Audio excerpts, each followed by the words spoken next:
all people who are ready to receive the good news, mag-ingay! Are you ready to receive God's good news today? I want you to go around for 30 seconds ulit. Share love tayo. Kung kakilala niyo yan, yakapin ninyo. Sabihin niyo sa kanya, receive the good news. Kung hindi pa tayo close, fist bump lang tayo. Yan. Then sabihin mo sa kanya, receive the good news. Go! 30 seconds! Receive the good news! Woohoo! Receive the good news! Receive it today! Receive the good news! 8 seconds!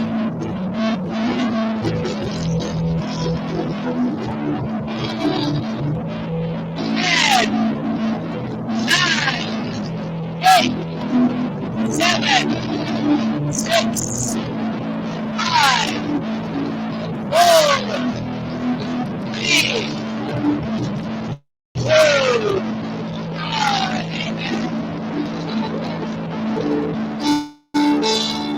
let's get another big hand!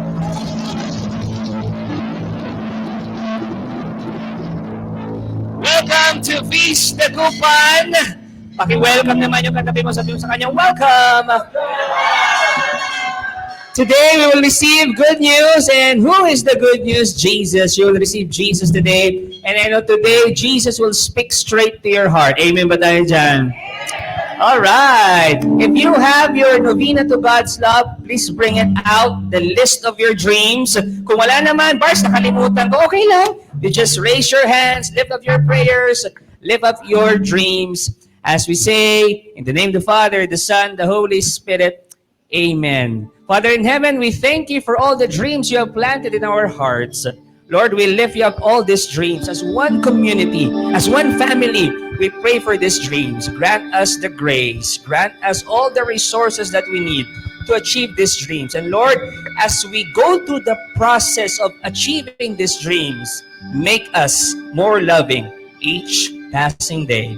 In Jesus' name we pray. Amen. Let's pray our favorite prayer, the feast. And as we pray this prayer, you believe, we declare, and claim every word na sasabihin natin. Together, we pray, today I receive all of God's love for me. Today, I open myself to the unbounded, limitless, overflowing abundance of God's universe. Today, I open myself to God's blessings, healing, and miracles. Today, I open myself to God's word so I become more like Jesus every day. Today I proclaim that I am God's beloved, I am God's servant, I am God's powerful champion. And because I am blessed in the world. In Jesus' name, amen and amen. Friends, this is the word of God. The good news that tells you, mahal kita.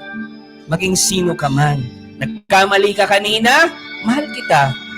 Nagkasalanan ka kahapon, mahal kita. Thank you for coming into my presence. Yan ang sinasabi ng Diyos sa iyo today. We honor the word. We sing.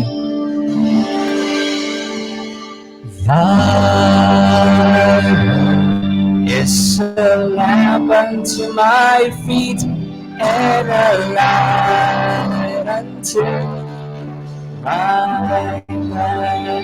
Amen. I would like to welcome those who are joining us for the first time. Meron po ba mga first-timers? After the feast, kita-kits po tayo dito and we want to welcome you. I will welcome you and meron po kaming regalo sa iyo. Also, we would like to welcome those who are watching us online. Maraming salamat po.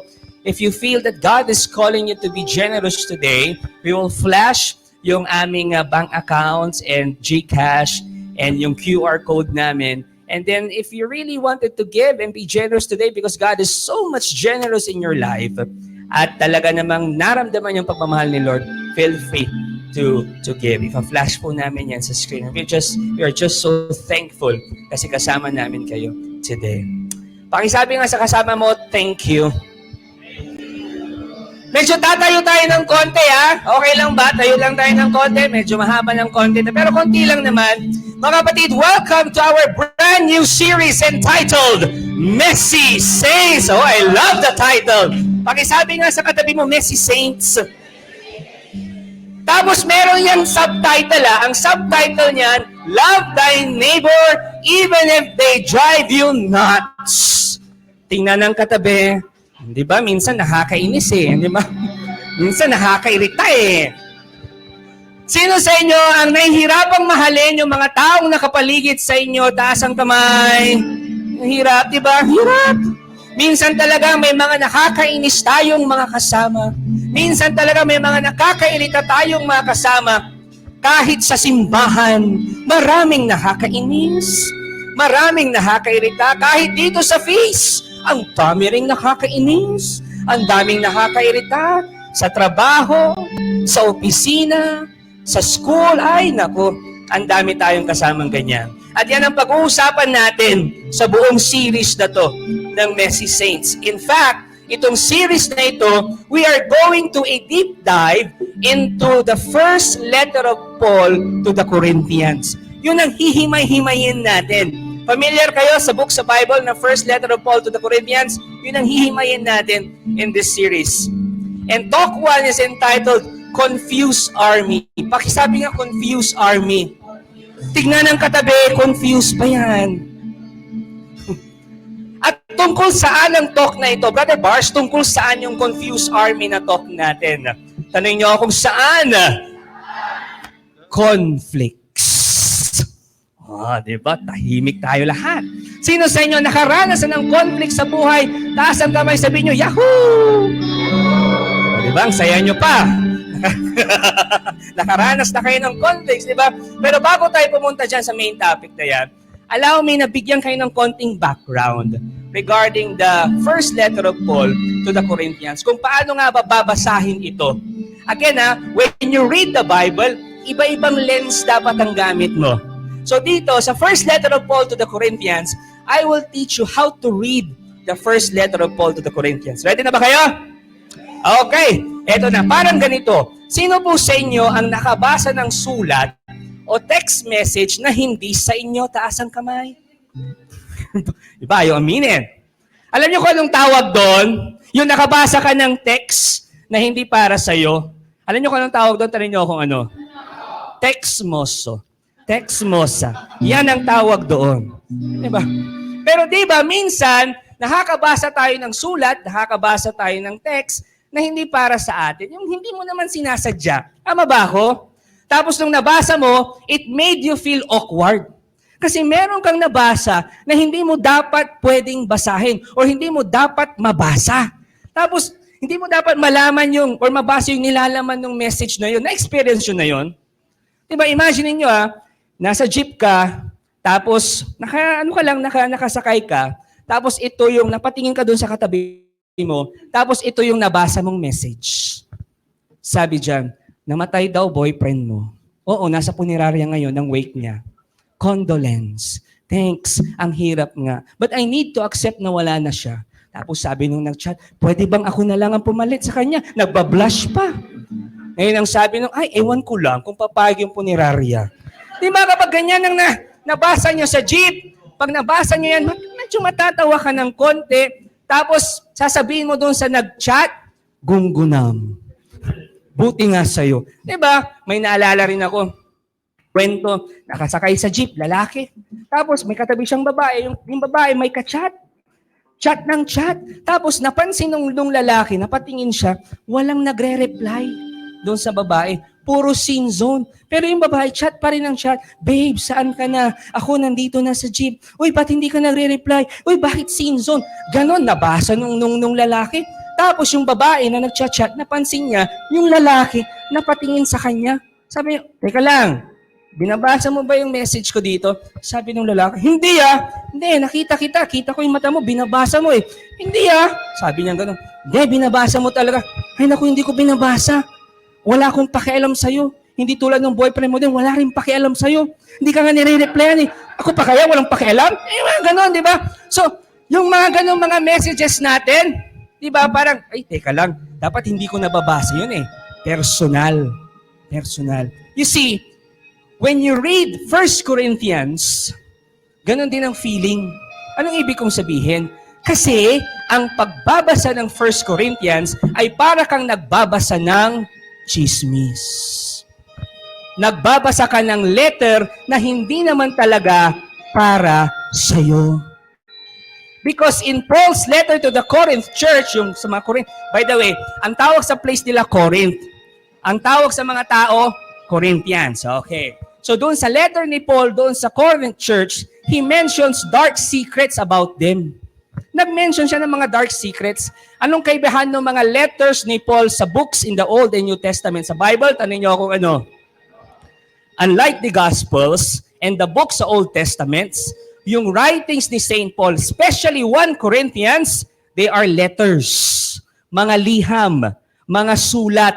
Tapos, itong mga sulat na ito, ipinadala ni St. Paul sa grupo ng mga home churches. Sabihin nyo nga, home churches.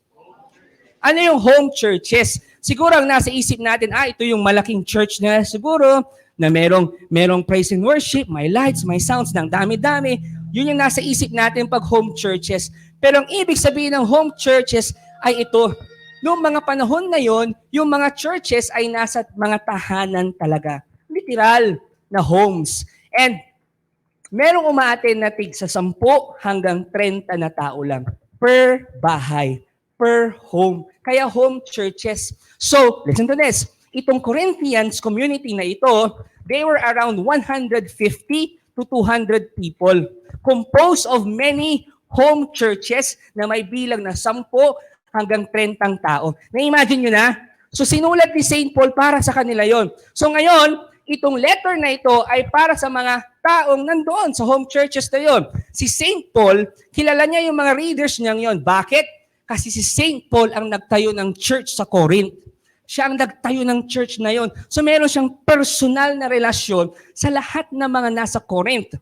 Now, dahil nanirahan siya doon ng 18 long months. Nung tinatayo niya yung church sa Corinth, nanirahan siya for 18 long months. So heto na. Diba? Napagod na akong kakakwento.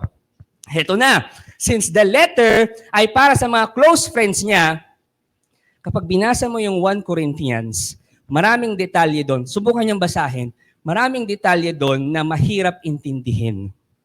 Tulad ng mga pangalan ng mga binabanggit. Diba? Iba't ibang taong binabanggit niya. Yung tipo mapapaisip ka, sino ba itong binanggit niyang tao? Ano ang role nito? Ano ang halaga niya sa kwento? Ano ang papel niya? Mahirap intindihin. Bakit? Kasi nga personal. Para doon sa taong yon. Nasusundan niyo ako? Pero here's what happened. Tanong niyo kung ano. After manirahan si St. Paul sa Corinth, si St. Paul, umalis siya doon, pumunta sa Asia Minor, other cities, other locations, other places para mag-preach. Ito ang problema. Ito na. Nung umalis si St. Paul sa Corinth, nagkagulo ang buong Corinth Church. Nagkagulo yung mga Corinthians. Tapos itong first letter to the Corinthians, ito yung reply ni St. Paul sa mga tao sa Corinth. Nasusundan nyo na. Nagkagulo yung mga Corinthians. Nagsulat sila ng letter kay St. Paul. Yung 1 Corinthians na read, bro, yun yung reply ni St. Paul sa mga Corinthians. Brother Bars, anong sinulat ng mga Corinth kay St. Paul? Yung mga Corinthians, sinumbong at kinonsulta lahat ng problema nila sa church nila. Imagine nyo yun? Habang binabasa ni St. Paul yung letter nila, sabi niya, naku naman, away kayo ng away. Ay naku, away na naman sila.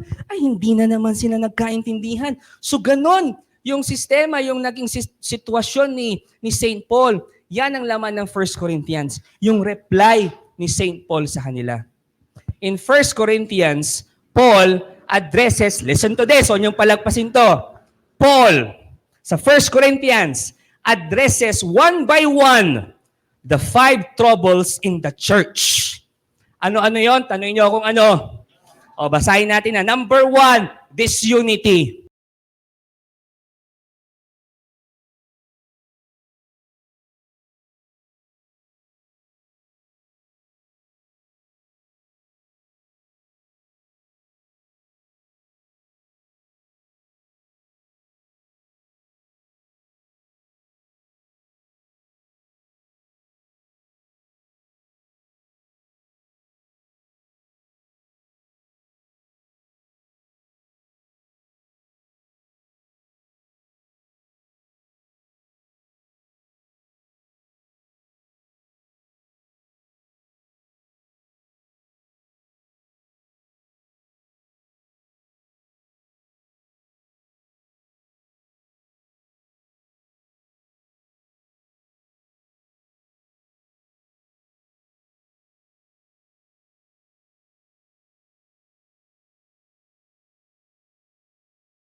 Di.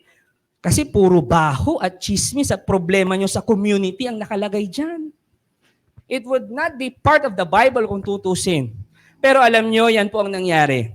Yung letter na yan, yung punong-puno ng baho, ng problema ng mga taga-Corinth, parte ng Bible natin. At binabasa natin ngayon. Bakit ito nangyari? I believe merong magandang rason ng Diyos. Ano yon? Tanungin nyo kung ano. Because 1 Corinthians started this way. Basahin natin Ito. Paul, called to be an apostle of Christ Jesus by the will of God. And our brother Sosthenes. Kilala niyo si Sosthenes? Hindi ko rin kilala. Huwag na natin pakialaman. Yan yung mga sinasabi ko kanina mga pangalan. Di ba?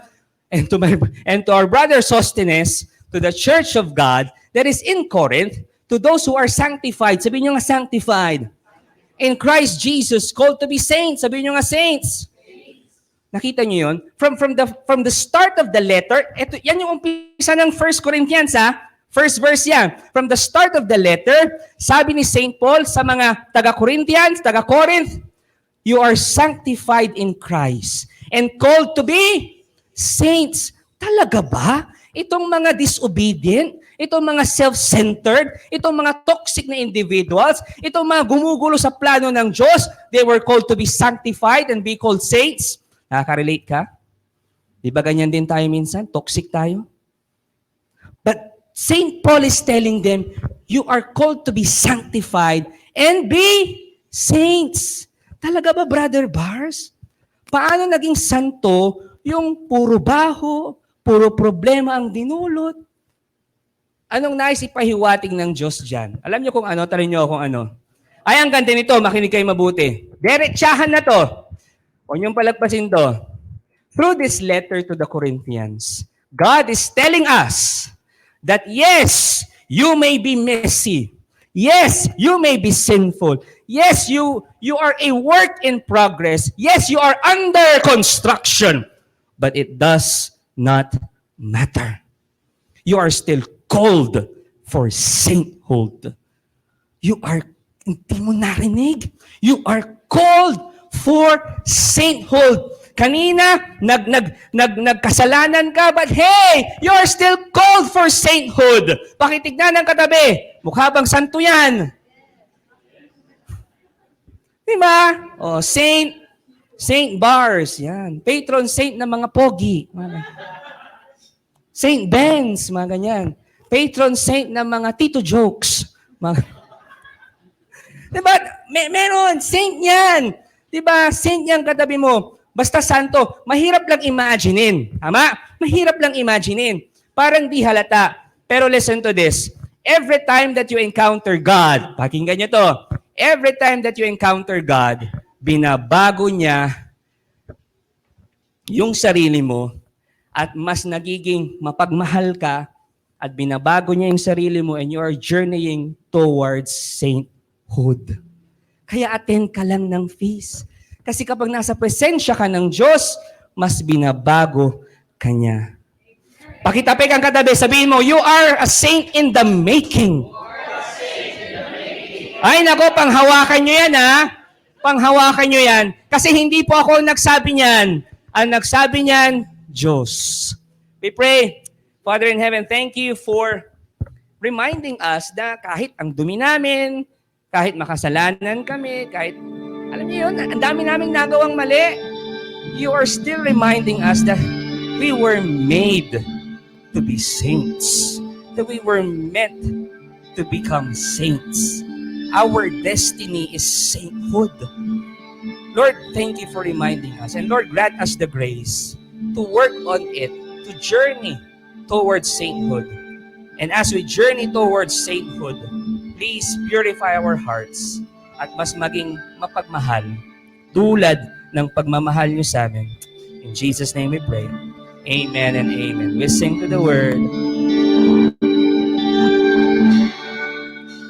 Thy word is a lamp unto my feet and a light unto my life.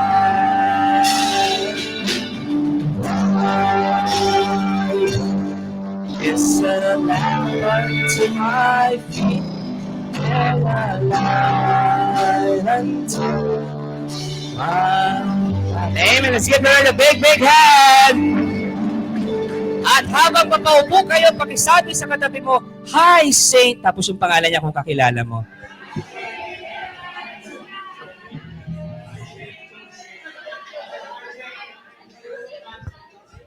Again, welcome to Talk 1, Confused Army. Bakit Confused Army? Mamaya malalaman nyo bakit yan ang title.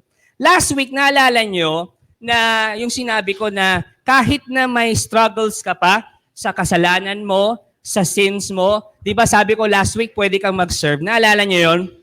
Di ba? Alam nyo, pinanood yun nung isang kaklase ko nung high school, tsaka yung isang family friend namin. Kasi every time, nagsisend ako ng live natin sa GC namin, ng mga high school classmates ko. Tapos nag-message siya. Pati rin yung isang family friend namin nag-message din. Hindi sila magkakilala, pero pareho ang sinasabi nila. Tanong niyo kung ano, bakit pinapayagan ninyong mag-serve yung mga may struggles pa sa kasalanan nila? Bakit hinahayaan nyo silang mag-serve? Dapat ma-overcome muna nila yung struggles nila sa kasalanan nila. Dapat ma-overcome muna nila yung addictions nila sa kasalanan nila. Yes, wini-welcome natin sila, pero dapat hindi nyo muna sila pag-servein.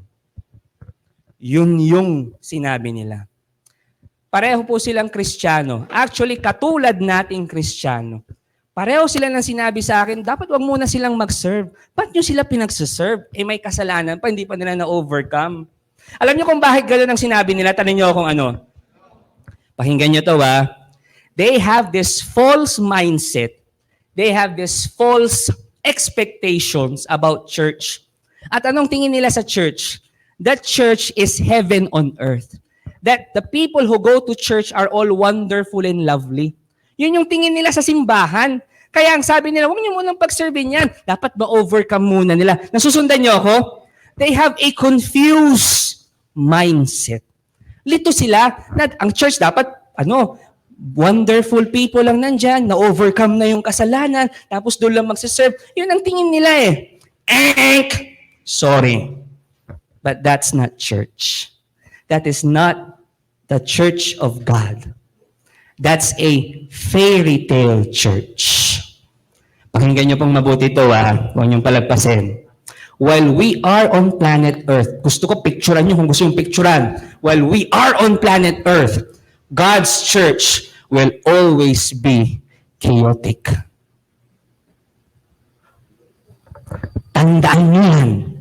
Habang nasa mundong ibabaw ka, God's church will always be chaotic. Laging magulo, laging may pasaway, laging may conflicts. Huwag na tayong lumayo. Examinin nyo na lang yung buhay nyo. Perfect ba? Kung perfect ka, sasambahin kita. Diba? Lahat tayo nagkakamali. Sobrang banal ba? Hindi ka ba nagkakamali? Hindi ka ba nagkakasala? At ito ang mahalagang tanong. Did you become perfect because you attend church? Ulitin ko yung tanong Did you become perfect when you attend church? Did you become perfect nung umattend ka ng church? Hindi, di ba? Of course not. May trending ngayon yung of course. So, I attend church. Of course, nagkakamali pa rin ako. Dapat ganun. I attend church. Of course, magulo pa rin ako. Yung mga ganyan. I attend church. Of course, nag-aaway-aaway pa rin kami. Kasi ganun ang church. Whenever you are still here on earth, God's church is chaotic.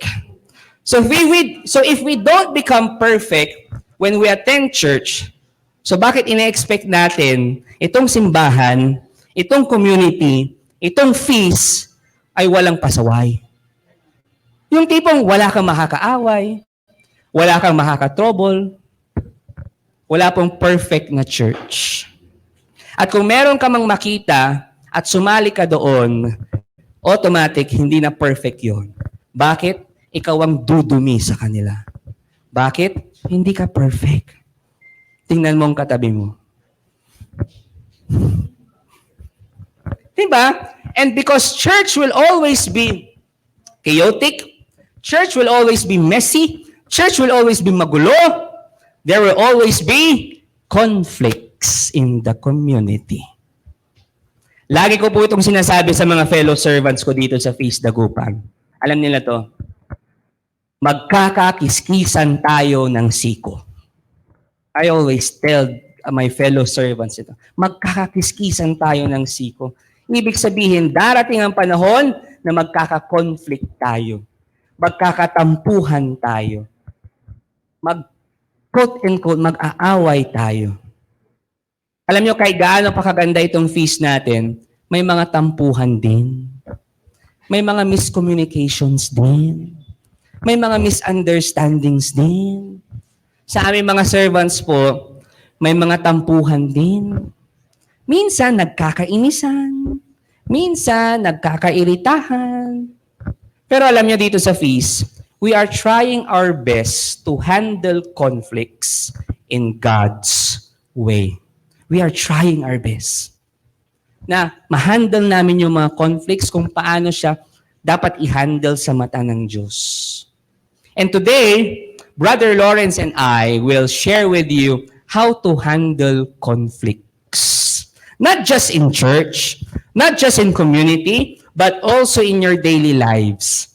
Sa office, sa bahay, sa pamilya, kung nasaan man kayo. Ready na kayo? Ready na? Please help me welcome my co-preacher for today, Brother Lawrence Bandong.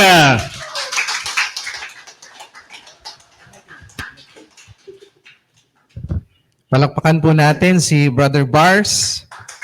Has been doing well. Ang haba nun And palakpakan din natin ang Diyos na nagbubuklod po sa atin despite ng ating pagkakaiba. Kung napansin niyo yung mga text, kanina ini-edit ko pa yan hanggang na-realize ko, oo nga, messy saints. Kaya ganun yung mga text. And it's really part of it. Kaninang umaga, nung hinatid ko yung anak ko para mag-choir, before the final blessing, ang ganda ng pagkasabi ng pare, na pwede po ba iwasan po muna nating pumalakpak sa panahon ng Kwaresma. Bago yung final blessing, nag-brown out. Tamang-tama, pagkatapos ng final blessing, bumalik ang ilaw, nagpalakpakan ng mga tao. Sabi ko, messy nga. Messy church. Today, I want to preach the message, go back to the cross. Pakiulit nga po. Go back to the cross. Let's read 1 Corinthians 1 verse 10 to 13. Now I appeal to you, brothers and sisters, by the name of our Lord Jesus Christ, that all of you be in agreement and that there be no divisions among you, but that you be united in the same mind and the same purpose. For it has been reported to me by Chloe's people that there are quarrels among you, my brothers and sisters. What I mean is that each of you says, I belong to Paul, or I belong to Apollos, or I belong to Cephas, or I belong to Christ. Has Christ been divided? Was Paul crucified for you, or were you baptized in the name of Paul? I was just thinking kaninang umaga na, is unity really possible for humanity? Look at your family relationships. Look at your relationships in the workplace, in the school, in the neighborhood. United ba? In a deeper sense. Pag titignan mo, parang there's always this conflicts. There's the big or small or knowledge or unknowledge. My dear friends, preferences are normal. Tayo may mga preferences po natin. Even members of the BTS Army have their own bias. Yan. So may mga preference po tayo dyan. Ako nga, wala akong kakilala dyan. Ang alam ko lang, may V po ba dyan? May V? Yan. Yun, may V. So these are preferences. And if you don't know what I'm talking about, you ask the younger generation. Eto, baka makaka-relate yung iba dito. Yung mga, yan. Eto naman. Mga ira, no? Hindi ko na isalit ang mga Sharonians, Vilmanians, Noranians dito. No? Sabi ko kanina, kasi pina-edit ko sa asawa ko, bakit naman hindi balance? Bakit ang laki ng kay Aga? Sabi naman niya, alam mo na yon, preference niya, may bias. Hinahayaan ko lang kasi ako na rin ang magbe-benefit dyan. Mataas ang kanyang standard. So mga younger version, nandito rin po. Halimbawa, ito, si Alden or si Daniel. Okay? Di ba? Mayroong mga kon. Or, ito, mga manliligaw ni Annalyn. Ayan. Andyan, si Team Lindon, so may ganon, Team Harry. Okay. Pero sana, hindi po kayo magalit dito. Next. Ayan. So there are preferences, there are choices. Even today, we gravitate towards our favorite preacher. Alam niyo po yung ganun, yung real talk lang po tayo, Di ba, pag may mga ganyang talk, saan po nag-gravitate ang mga tao? O dito, pag sa misa, sino may misa ngayon? Ay, si Juan. So we're excited. And that's for our national setting. We form little cliques or there is a following by our leaders. Dito po sa Feast Dagupan, and dito po, So we have the MBL. So we are... hindi pwedeng baliktarin yan eh. Kaya MBL.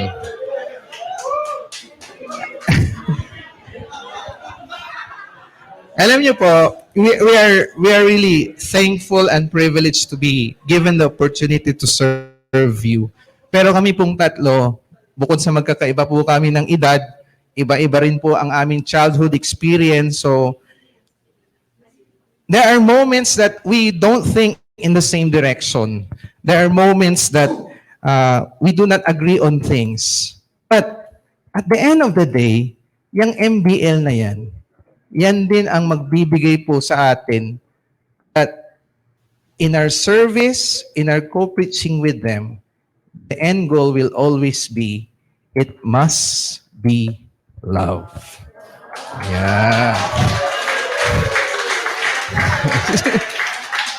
So honestly, I think my call for is not just to co-preach with them, but to love them as my brothers. Now, there's really no problem with having favorites. Yes or no? Indeed. The problem is when we become more loyal to our cliques or inner circle or your small group than our community. Simplihan lang po natin, ang talagang nagkukos ang conflicts sa letter K. Ano yung letter K? Kampihan. At kapag may kampihan, nagkakaroon ng lamat. In our friendships, at ano yung favorite symptoms nito para ma-build ang isang kampihan? Ito yung favorite po natin, yung, may sasabihin ako sa'yo, pero atin-atin lang Mga ganun. Why is it that important? Because when you share an important information, confidential information, it builds some alliance. So nagkakaroon kayo nagiging magkakampi kayo. And it happens in families, even in workplace and in friendship.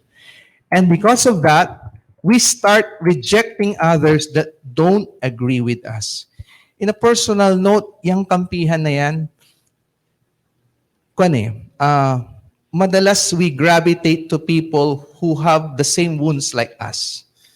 Pag yung mga kasama natin dito na may problema sa diet, yun, I gravitate towards them. Pero pag may nandito na very healthy, nagde-jogging, naiinis kami sa kanya. Because we have the same wounds. Principle of human relationship, you are attracted to people whom you have the same wounds, and you go away with people who don't have the same wounds like yours. According to study, there are 45,000 denominations and non-denominational churches. Imagine mo, And what is Paul's advice in conflicts in Corinth? Pwedeng sabihin ni Paul na, mag-unite na kayo, mag-usap kayo. Instead, He went straight to the core of the issue. Paul said in 1 Corinthians 1, verse 17 to 18, "For Christ did not send me to baptize, but to proclaim the gospel, and not with the eloquent wisdom, so that the cross of Christ might not be emptied of its power. For the message about the cross is foolishness to those who are perishing, but to us who are being saved, it is the power of God." Ang advice ni Paul how to resolve conflicts is pretty wild. He told them, go back to the cross. Alam niyo po, brothers and sisters, many times, whenever we have unresolved conflicts in church, it's because we have forgotten the cross. We have forgotten the love Jesus gave to us on the cross. Second, we have forgotten the call to die on that cross. Both conflicts are rooted on one principle. Ako ang tama, mali ka. I'm right, you're wrong. In a conflict, we think we are wise and the other person is foolish. Ang sabi ni Paul dito, "For it is written, I will destroy the wisdom of the wise, and the discernment of the discerning I will thwart. Where is the one who is wise? Where is the scribe? Where is the debater of his age? Has not God made foolish the wisdom of the world? For since in the wisdom of God, the world did not know God through wisdom, God decided through the foolishness of our proclamation to save those who believe." When we have lingering divisions, usually it's because we believe we're right and the other person is wrong. But the foot of the cross, all arguments and allegiances melt away. I'd like to end by sharing a personal story. This week has been so tiring and challenging for me. Parang naubos na po yung pasensya. I am a teacher by profession. And di ko po alam kung ang generation ngayon ay talagang nanunubok o nananadya. Para bang halimbawa, nagbigay ka po ng exam. Tapos may nagtatanong, "Sir, sasagutin po ba ito?"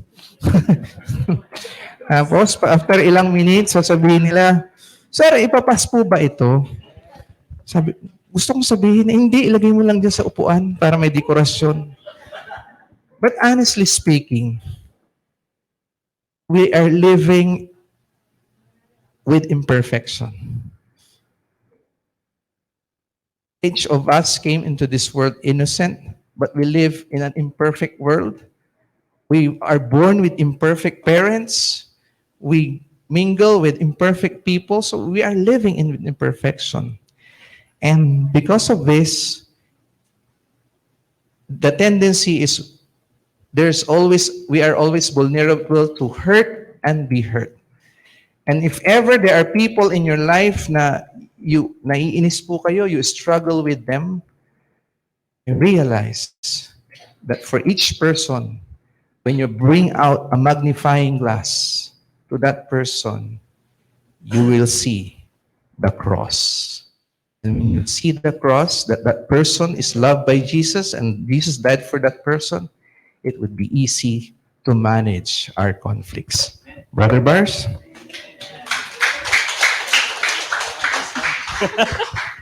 Let's give a big hand to Brother Lawrence. Again, our one big powerful message is this: go back to the cross. Paki-high five nga 7 tao sa paligid mo, sabihin mo sa kanya, go back to the cross. Go back to the cross. How to resolve conflicts? Paano solusyonan ang conflicts?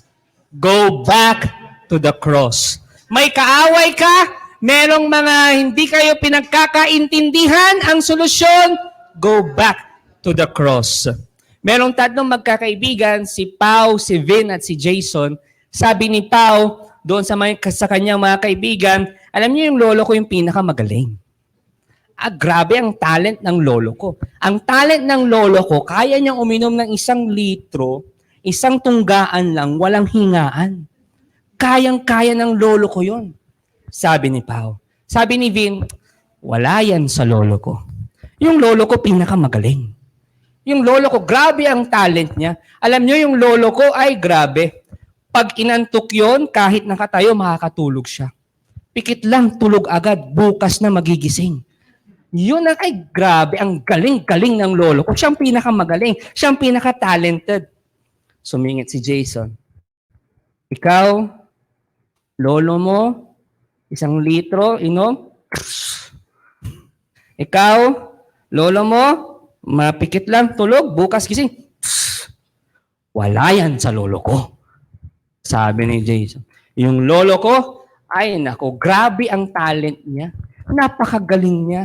Yung talent niya parang magic. Yung talent niya, kaya niyang manigarilyo habang nagsisipilyo. So, gulat na gulat sila. Pinaglolo ko mo ata kami, Hindi! Ay, nako. Yung lolo ko, pinakamagaling. Grabe ang talent niya. Kaya niyang manigarilyo habang nagsisipilyo. Ngayon, sabi ni Vin, sige nga, paano yun? Naku naman, ang dali-dali lang nun.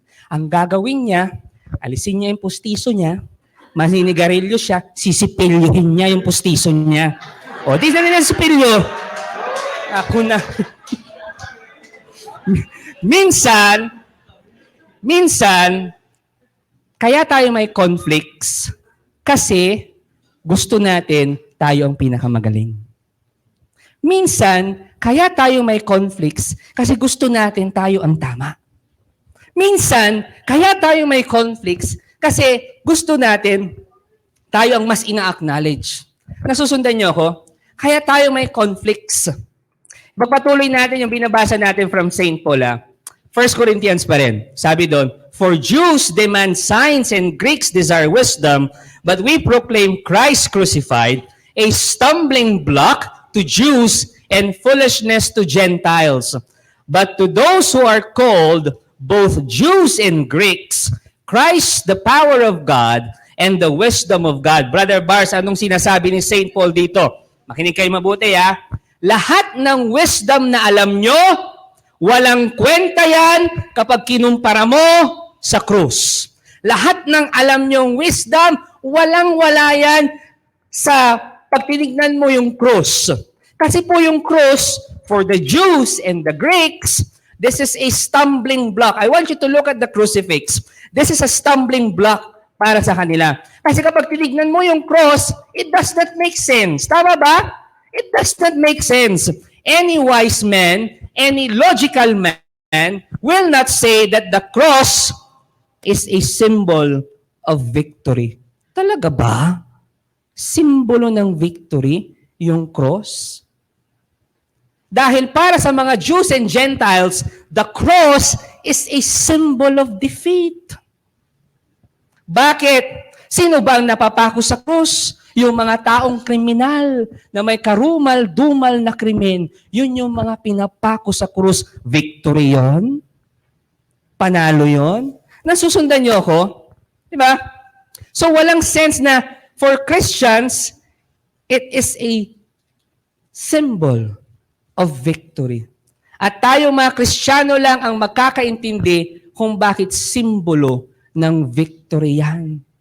Am I making sense?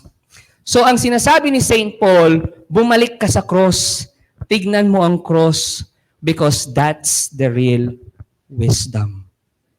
Ang tanong, ito kasi yung mga tanong ng mga Jews at ng mga Gentiles, paano ka mananalo kung ikaw nagpatalo?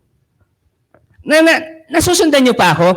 Paano ka mananalo dito? Nagpatalo ka nga . Yun ang tanong ng mga Jews at ng mga Greeks. It does not make sense. And why is it wise to go back to the cross? Kasi mapapatanong ka na, why someone so good like Jesus died for a sinner like me? It does not make sense. Walang sense. Pero para sa ating mga Kristiyano, it really does make sense. Kaya naman, kapag meron tayong mga alitan, meron tayong mga divisions, usually, we believe that we are right and the other person is wrong. Sabi nga ni Brother Lawrence kanina. Pero at the foot of the cross, all arguments, all allegiances, lahat ng kampihan, they melt away. Bakit? Kasi kapag meron kang nakaalitan, meron kang nakaaway, tapos pumunta kayo sa cross, at the foot of the cross, tinignan nyo ang cross, anong marirealize nyo? Marirealize nyo na si Lord talaga ang pinakamagaling. Hindi ikaw. So bakit kayo nag-aaway? Nasusundan nyo yun? Diba? May kalitan ka, hindi akong tama hindi akong tama, punta ka dito. Tingnan mo ang cross, marirealize mo, hindi akong magaling. Siya ang magaling. Then you will resolve conflicts. Nasusundan nyo? Si Lord talaga ang tunay na magaling. Siya yung pinakamagaling. Kaya ito ang tanong. Kung si Lord ang pinakamagaling, bakit tayo nag-aaway-away at sinasabing, ako ang tama, ikaw mali? Ako ang pinakamagaling, ikaw hindi. Nagigets nyo po yung sinasabi ko? Pakitaas ang kanang kamay, pakitapik ang nasa kanan. Sabihin mo, huwag kang magmagaling. Pakitaas ang kaliwang kamay, pakitapik ang nasa kaliwa. Sabihin mo, huwag kang magmarunong. Bakit? Kasi si Lord lang ang magaling. Si Lord lang ang marunong. Amen ba tayo dyan? Balikan ko yung pangalawang nakalimutan na yung shinare ni Brother Lawrence. Balikan natin yung nakalimutan daw natin na sinabi ni Brother Lawrence kanina. Ano uli yun? We forgotten na? O, tingnan nyo, nakalimutan nyo rin. We've forgotten the call to die on that cross. Hindi lang tayo mahal ng Diyos kahit loko-loko tayo, kahit sinful tayo, kahit unwise tayo, kahit foolish tayo. We are called to die on the cross. Because the goal of Christian, lahat tayo Kristiyano, tama? Ito ang goal natin, ha? Pakinggan nyo mabuti ito. Ay, tandaan nyo to. The goal of Christianity is to die on the cross for community. That's the goal of Christianity. Hindi para sa sarili mo, kundi para sa iba. And Paul, si St. Paul, calls out the Christian community for their proud attitude and their culture of thinking na mas magaling sila kaysa sa iba. Hindi. Again, nagpapagalingan sila. And how did St. Paul call them out? Paano kinuha ni St. Paul yung attention nila? Tanong niyo kung ano or kung paano. He reminded the Corinthians, yung mga taga-Corinth, that the cross is not about being the best. The cross is about being last. The cross is about sacrifice. Ano yung sinabi ni St. Paul? Basahin natin. Maganda tong verse na to, itong passage na to. Sabi niya dyan, for I think that God has exhibited us apostles as last. Sabihin nyo nga last. As last of all. Last daw sila, yung mga apostles ng Diyos, as those sentenced to death. Because we have become a spectacle to the world, to angels and to mortals. We are fools. Sabi niyo fools. We are fools for the sake of Christ, but you are wise in Christ. We are weak, but you are strong. You are held in honor, but we in disrepute. To the present hour, we are hungry and thirsty. We are poorly clothed and beaten and homeless, and we grow weary from the work of our hands. When we reviled, we bless. When persecuted, we endure. When slandered, we speak kindly. We have become like the rubbish. Sabi niyo, rubbish. We have become the rubbish of the world. Ano yung rubbish? Parang basura.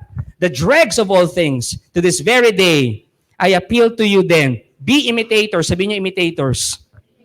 Be imitators of me. Now, Mars, anong sinasabi ni St. Paul dito? Ito po ipaparaphrase ko na lang siya loosely kung ano yung sinabi ni St. Paul. Ang sinabi ni St. Paul, the very leaders you are fighting for, yung nabanggit kanina, sila Apollos, sila Cephas, sila Paul, di ba? Kanina may binanggit kasi kampihan. The very leaders you are fighting over, me and Peter and Apollos, we're now in the rubbish heap with our Master Jesus. Come, follow us in the rubbish. Anong ibig sabihin yan? Nagpapagalingan kayo. Kami nga na pinag-aaway-away nyo, ang buhay namin hindi maganda.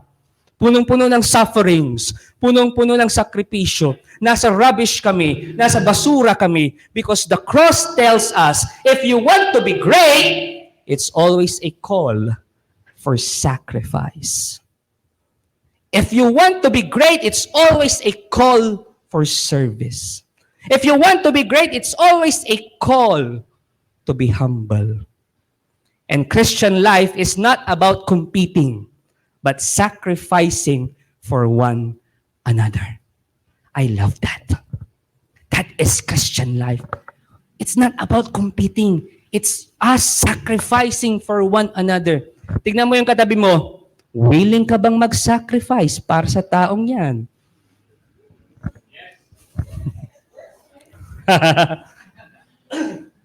Sino dito ang may kapatid? Taas ang kamay. Di ba kapag may nang away sa kapatid nyo, handa kang ipagtanggol siya? Di ba? Handa kang baka makipagpatayan kasi inaway yung kapatid mo eh. Tama ba ako? Naalala ko minsan nung nagkaroon ng aksidente yung kapatid ko, na napagtripan siya ng mga lasing, nung nalaman ko, grabe talaga, sumugod ako doon sa may barangay. Kasi kapatid ko yun. Nasusundan niyo ako? Pag may kapatid ka, tapos inaway yan, hindi. Pagtatanggol ko, magkamatayan tayo. Tama ba ako? Pero ito ang weird. Ito ang weird. Ano niyo akong ano? Paghatian ng pagkain sa kapatid mo, ayaw mo. Paghiraman ng damit, ayaw mo. Magka-size naman kayo. Paghatian na ng lupa, nandoon kayo sa court. Nasusundan niyo ako? Diba? Ayaw mo. Kung kapatid mo, dapat willing kang mag-sacrifice. All of us here are brothers and sisters. Magkakapatid tayo. In this community, magkakapatid tayo. Dapat willing tayo to sacrifice for one another. Dahil para kay St. Paul, he is telling us, maganda to, unity is not an option. Unity in the church, unity in the community is not an option. Unity is our mission. Team unity. Sabi niyo, unity. Wala akong ibig sabihin doon. Unity na yung tunay niyang ibig sabihin. Again, unity is not an option. Unity is our mission. And how can you die on the cross? Kasi, Bars, die ka ng die. Sacrifice paano? How can we die para sa iba? Jesus tells us in Matthew, sabi niya, ganda nito, for those who exalt themselves will be humbled, and those who humble themselves will be exalted. It's all about humility, mga kapatid. Gusto niyo matapos ang away niyo? Gusto niyo matapos ang conflicts niyo sa buhay? Ikaw na ang magpakumbaba. Be the bigger person. Be the humble one. Ikaw na ang magparaya. Ikaw na ang magpaubaya. Ikaw na ang magbigay. Kasi kapag nakita ng kaaway mo yung pagbibigay mo, yung pagsasakripisyo mo, guess what? Chances are, magbibigay na rin sila. Magsasakripisyo na rin sila. Magkakaayos kayo. And magagawa nyo lang yon if you go back to the cross and you become humble before God. Again, sacrifice. Die on the cross for others. He died, hindi para sa kanya. May goodness. Ikaw ba, magpapapako ako para sa sarili ko? No. He died for us. And sabi doon sa binasa natin, be imitators of Christ. So we imitate Christ. We die for other people. May I invite everyone to please stand.